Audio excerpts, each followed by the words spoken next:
আসসালামু আলাইকুম এভরিওয়ান, আশা করি সবাই ভালো আছেন। আমি তাসনিম সিম আপনাদের সকলের সাথে আছি এবং আজকে পবিত্র ঈদুল আজহা, সেজন্য বাসা থেকে বেরিয়েছি। ঈদের নামাজ পড়তে যাব ঈদগাহ মাঠে। সবাইকে তাসনিম সিম অফিসিয়াল ইউটিউব চ্যানেলের পক্ষ থেকে ঈদ মোবারক। আপনাদের প্রতিটি মানুষের এবার ঈদ আনন্দ উল্লাস সব সুস্থভাবে ভালোভাবে কাটুক, এই দোয়াই করি আল্লাহর কাছে। তো যারা এখন পর্যন্ত তাসনিম সাম অফিসিয়াল ইউটিউব চ্যানেলটি সাবস্ক্রাইব করেনি, প্লিজ বন্ধুরা দয়া করে আমার চ্যানেলটি সাবস্ক্রাইব করে দিবেন। আজকের ভিডিওটি আমার জীবনের অন্যতম একটি দিন, কারণ আজকে হচ্ছে ঈদুল আজহা, কুরবানি ঈদ। মুসলমানদের জন্য বছরে দুইটি ঈদ আসে আল্লাহ তাআলার পক্ষ থেকে। সেই দুইটি ঈদ হচ্ছে মুসলমানদের জন্য অনেক আনন্দের।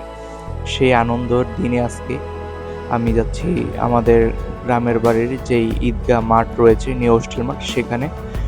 তো ভাবলাম কিছুদিন পর বাংলাদেশ ছেড়ে চলে যাব, একটা স্মৃতি আমি রেখে দেই। এই জন্য আজকের এই ব্লগটি করা, এবং আজকের এই ব্লগটি করার জন্য আমাকে সর্বদিক থেকে সহযোগিতা করেছে রাফাত মাহিন। সে খুব ভালো একটা ছেলে, আমাকে অনেক হেল্প করেছে। আমি এখন যাচ্ছি আমাদের ঈদগাহ মাঠের দিকে। তো প্রচুর সব মুসল্লিরা ঈদের নামাজ একসাথে পড়ার জন্য সবাই যাচ্ছে ঈদগাহ মাঠের দিকে। আর ছোট্ট করে একটু গল্প আপনাদের সাথে শেয়ার করি। আমার গ্রামের বাড়ির কোথায়, এটা অনেকেরই মনে প্রশ্ন জাগে। আমার গ্রামের বাড়ি হচ্ছে চাঁদপুর জেলার মতলব দক্ষিণ উপজেলায়। দক্ষিণ উপজেলায় আমি ছোট থেকে বড় হই এখানে। তো মাঝখান দিয়ে যখন আমি ক্লাস 8 লেখাপড়া শেষ হয়ে যায়, আমার 8-এ যখন আমি এক্সাম দিয়ে ফেলি, এক্সাম দেওয়ার পর আমি চলে যাই ঢাকায়। তারপরে ঢাকা থেকে শুধু ঈদ আর কোনো পারিবারিক অনুষ্ঠান ছাড়া কখনোই গ্রামে আসা হয় না। এই জন্য আর কি অনেক লং একটা দূরত্বে পড়েই আছি। তো এখন সরাসরি আমাদের যেখানে নামাজ আদায় হবে সেখানে চলে এসেছি। দেখতেই পাচ্ছেন আমি চলে যাচ্ছি। তো এই মাঠ, যে নিউ হোস্টেল মাঠের কথা বলছিলাম, এই নিউ হোস্টেল মাঠেই কিন্তু আমি ছোটবেলায় অনেক খেলাধুলা করছি। এই যে আপনারা দেখতে পাচ্ছেন, মাঠটা হচ্ছে অনেক বড়, মিনি একটা স্টেডিয়াম করা যাবে এই মাঠে। আমি সম্ভবত যতটুকু শুনেছি, এখানের যারা দায়িত্বে আছে, এই আমাদের রানিং যে এমপি আছে, ওনারা এই মাঠটাকে নিয়ে স্বপ্ন দেখেছে যে একটি মিনি স্টেডিয়াম করবে। আর আজকে আমরা যেই জামাতে নামাজ আদায় করব, এখানে একসাথে 5,500 থেকে 6,000 মুসল্লিরা একসাথে ঈদের নামাজ আদায় করবে। তাছাড়া আমাদের দক্ষিণ বড় মসজিদে আরও একটি জামায়াতের ব্যবস্থা করা হয়েছে। যারা সকাল 8টায় এই জামাতে অংশগ্রহণ করতে পারবে না, তাদের জন্য সকাল 9টায় বাজার শাহী জামে মসজিদে আরেকটি নামাজ হবে। আমাদের দক্ষিণ বাজারের সবথেকে বড় মসজিদ, ওই মসজিদটাতেই নামাজ আদায় হবে। এভাবেই আমি আমার ঈদের দিনের সকালটা শুরু করি। দেখতেই পাচ্ছেন আমি আপনাদের সাথে সব শেয়ার করছি। তো যখন ঈদগাহ মাঠে চলে আসলাম নামাজ আদায় করার জন্য, এখানে এসে অনেক পরিচিত মানুষের সাথে আমার দেখা হয়েছে। তো এত দিন পর আমাকে অনেকে দেখেছে। আবার এখানে এমনও মানুষ ছিল যারা জীবিকার তাগিদে দূর প্রবাসে চলে গিয়েছে, তারা এখন ঈদের সময় ছুটি নিয়ে এসেছে দেশে। অনেকের সাথেই দেখা হয়েছে। আসলে চেনা মুখগুলো যখন আপনার অনেক দিন পর আপনার সামনে তারা চলে আসবে, তখন দেখতে পাবেন যে অন্যরকম একটা অনুভূতি ফিল করে। আর আলহামদুলিল্লাহ, এই বছরের ঈদুল আজহা আমার সবসময় মনে থাকবে। আর আমার যখন আমি ভাবি যে এই বছর পরিবারের সাথে ঈদ করলাম, আপন মানুষদের সাথে ঈদ করলাম, হয়তো কিছুদিন পর বাংলাদেশ থেকে চলে যাব।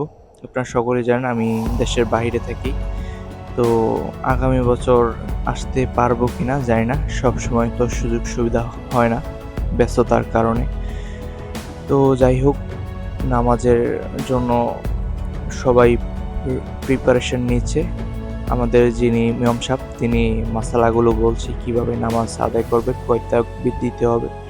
আর মুসল্লিরা আমাদের যেই বাঁশ দিয়ে একটি এই যে ছাউনি দিয়েছে, সেখানে জায়গা হয়নি, সেজন্য মুসল্লিরা নিজ নিজ দায়িত্বে, আমাদের পুরো মাঠটাতে ঘাস ছিল, এই ঘাসের মধ্যে তারা জামায়াত আদায় করার জন্য বসে পড়েছি, কিছু করার নেই।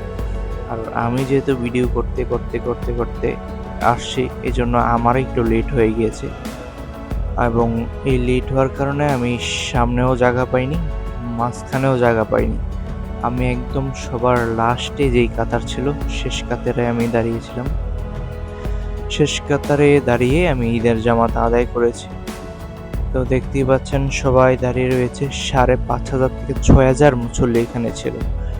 আর আরেকটি মজার বিষয় হচ্ছে, অনেকেই এখানে ছিল যারা ইউটিউবার, এবং এখানে অনেক আমার ফ্যান ফলোয়ার ছিল যারা তাসনিম সিয়াম ইউটিউব চ্যানেল থেকে সবসময় ব্লগ দেখে, এবং তাসনিম সিয়াম অফিসিয়াল ইউটিউব চ্যানেলের সবসময় তারা সাপোর্ট করে যায়। তো এখন হুজুর কথা বলছে কিভাবে নামাজ আদায় করতে হবে। সানা পড়ার পর ইমাম সাহেব অতিরিক্ত 3 তাকবীর দিবেন। খুব খেয়াল করি, প্রথম তাকবীর তাকবীরে তাহরিমা, এরপর সানার পর ইমাম সাহেব অতিরিক্ত 3 তাকবীর বলবেন। কান পর্যন্ত হাত উঠাবো, 3 বারই হাত ছাড় দিব। প্রথম 2 বার হাত ছেড়ে দিব, তৃতীয়বার হাত বেঁধে ফেলব। এবার ইমাম সাহেব আউযু বিল্লাহি বিসমিল্লাহ পড়ি সূরা ফাতিহা পড়বেন, সূরা মিলাবেন। প্রথম রাকাতে রুকু সিজদা করবেন, দ্বিতীয় রাকাতে দাঁড়িয়ে সূরা ফাতিহার সাথে সূরা মিলাবেন। দ্বিতীয় রাকাতে রুকুতে যাওয়ার আগে ইমাম সাহেব 3 তাকবীর বলবেন, কান পর্যন্ত হাত উঠাবো, হাত ছেড়ে দেব। চতুর্থ তাকবীরে ইমাম সাহেব রুকুতে যাবেন, আমরা রুকুতে চলে যাব। দাঁড়িয়ে কাতা শুরু করবেন। হুজুরের মাসালাগুলো বলা শেষ হয়েছে, এখন সবাই নামাজের জন্য প্রস্তুতি নিচ্ছে। নামাজ এখনই আদায় হয়ে যাবে, অলরেডি 8টা বেজে গিয়েছে। তো নামাজের সময় আর ভিডিও করিনি, আমি নামাজের শেষ অংশ থেকে আবারও ভিডিওটি ওপেন করব। এই তো আমি দেখতেই পাচ্ছেন সবার শেষে আমি দাঁড়িয়েছি। আমি সাথে একটি মুসলা নিয়ে গিয়েছিলাম, কারণ আমি জানতাম যে এত মুসল্লি হবে, যদি জায়গা না হয় তাহলে আমি আমার নামাজ দিয়ে নামাজ আদায় করতে পারবো। এই তো দাঁড়ালাম, নামাজ হুজুর এখনই শুরু করে দিবে। আর আমি কিন্তু নামাজ শেষ করে খুতবা শুনে তারপর বাসায় গেছি। এই তো নামাজ শেষ হয়েছে, এখন সবাই উঠে চলে যাচ্ছে, কারণ কোরবানি ঈদ। এমনিতেই দেশের বাইরে, মানে অন্যান্য দেশে দেখা যায় ফজর নামাজ শেষ করেই কিন্তু ঈদের নামাজ পড়ে ফেলে, যেমন সৌদি আরব, বাহরাইন, এইসব জায়গাতে, দুবাই, ফজর নামাজের পর ঈদের নামাজ আদায় করা হয়। আর আমাদের বাংলাদেশে দেখেছি যে সকাল 8টায় জামাত হয়, কোথাও 7টায় জামাত হয়, কোথাও 9টায়। কারণ এখন কুরবানি দিতে হবে অনেকেই অনেক দূর থেকে এসেছে নামাজ আদায় করতে। তো সবাই এখন চলে যাচ্ছে। দেখেন কি পরিমাণ মুসল্লি হয়েছে। এখান দিয়ে আরেক আঙ্কেল, উনি হচ্ছে আমাদের মতলব দক্ষিণের পিবিআই, উনি ওনার বাচ্চাকে নিয়ে এসেছে। তো উনিও বুঝতে পেরেছে যে আমার ইউটিউব চ্যানেলের জন্য ভিডিও চলছে। তো ভালো লাগলো, পরিচিত মুখগুলো দেখে খুব ভালো লেগেছে। তো কিছুক্ষণ পর আমার বন্ধুরা আসবে, কারণ আমার ছোটবেলা যাদের সাথে আমি সবসময় আমার শৈশবটা কাটিয়েছি, শৈশবের দিনগুলো যাদের সাথে কাটিয়েছি। এই তো ফয়সাল চলে আসছে, সকলের সাথে আমার আগে কথা হয়েছিল, সবাই নামাজ শেষ করে দেখা করবে। সব ভালো লাগলো সকলের সাথে দেখা করে। আমার বন্ধু রাফি, সে বাংলাদেশ সেনাবাহিনীতে আছে। আর এখানে তুর্য, ছেলেটা খুব ভালো, একটু অসুস্থ, সবাই দোয়া করবেন ওর জন্য। স্বাস্থ্য বেশি হওয়ার কারণে সে বেশি একটা নড়াচড়া করতে পারে না, অসুস্থ। তো এই তো এইভাবেই আমার ঈদের দিনটি কাটিয়েছি আমি। আমার ঈদের সকালটা শুরু হয়েছিল ঠিক এইভাবেই, যেটা আমি আমার ক্যামেরা বন্দি করে রেখেছি। যখন আমি বিদেশে চলে যাব, ওই স্মৃতিগুলো আমি দেখব আর সবাইকে মিস করব। এখন পর্যন্ত যারা তাসনিম সিয়াম অফিসিয়াল ইউটিউব চ্যানেলটি সাবস্ক্রাইব করেনি, প্লিজ সকলকে বলবো আমার ইউটিউব চ্যানেলটি সাবস্ক্রাইব করবেন। আমি জানি না আমার এই চ্যানেলটা আমি আগের চ্যানেলগুলোর মতো বড় করতে পারবো কিনা, বাট আমি সবসময় চেষ্টা করবো আপনাদেরকে ভালো কিছু করে দেওয়ার জন্য। ইনশাল্লাহ আমি পারবো। আপনারা আমার জন্য দোয়া করবেন, আশা করি অনেক ভালো কিছু হবে। তারপর আরও অনেক পরিচিত মানুষ বাকি আছে যাদের সাথে এখনও আমার দেখা হয়নি, সবাই দেখা করব, তারপর আমি বাসায় চলে যাব।